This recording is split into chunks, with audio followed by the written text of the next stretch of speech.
The Love Consciousness Network presents Solana with your weekly update. Hello. Thank you for joining us this evening. Tonight we start with an unthinkable subject for most Americans. Since it's unthinkable, that's all there is to report. We here at LCN Network want to change your perspective about the words and the language that we as a civilized being have come accustomed to. An example of such one word is hate. Hate is a strong word and used in a negative way. I hate the way I look. I hate the way you sound.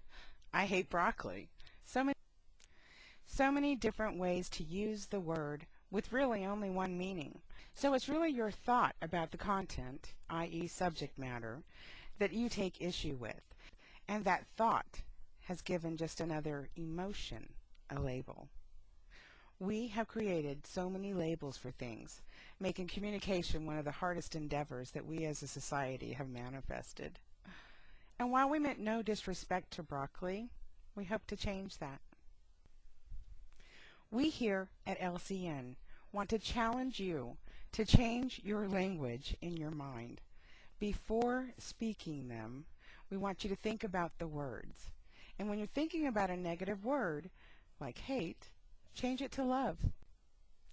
See things around that label start to look different.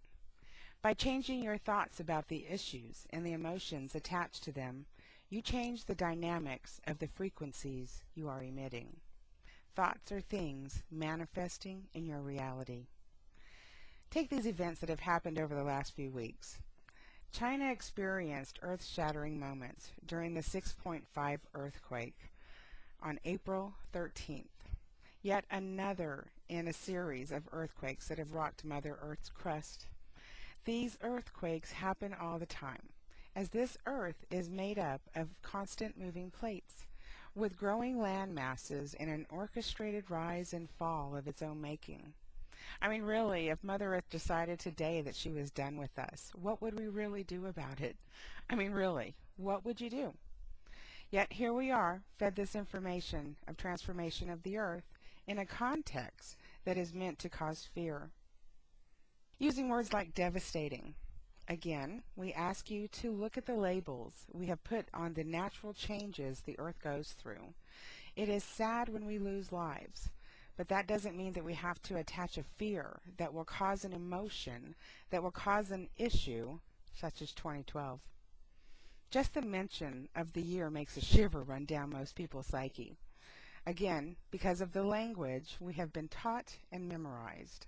Then there's the underwater volcano erupting in Iceland, causing a hole in the larger ice cap, melting the iceberg from within, causing water to rise, with warnings of flooding and dangerous ash clouds. Flights were diverted because of the ashes from this natural wonder, with over 800 people having said to have been evacuated, while thousands of others were left stranded. While these things are uncomfortable for us to go through, they are not life-ending for Mother Earth. Yet again, we are made to receive the vibration of a negative. With the headlines of 2012 getting closer, earthquakes and natural disasters to follow, leaving us to think the end is near. Well, for your information, you should know that the scientists agree that the activity recorded thus far in 2010 is within the expected range of earthquakes. Check usgs.gov for more information.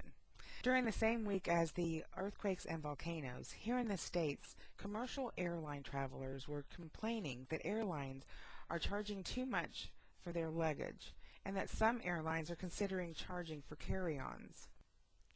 Worried passengers fear that airlines will start charging to use the facilities next. Can you imagine those headlines? Man arrested by air marshal for pooing in the aisle of the plane. No comment by said passenger. And for those of you considering shipping your bags, just remember how your Christmas presents always show up. This just shows the state of mind we are all in. We take the issues to extreme and envision all sorts of unhealthy events, and then we wonder why things aren't going our way. On a lighter note, if you stop watching TV, yet you watch all your favorite shows on the internet, is it still considered watching TV? So if you have any ideas, questions, or issues, or if you'd like to clarify anything that was said in this commentary tonight, you can write in, tell us what you're thinking. Write to asksolana@yahoo.com. Views and opinions expressed in this commentary are in no way a reflection upon Love Consciousness Network or any of its affiliates. It is simply and solely the opinion of oneself. So we'll see you all next Sunday right here on the Love Consciousness Network.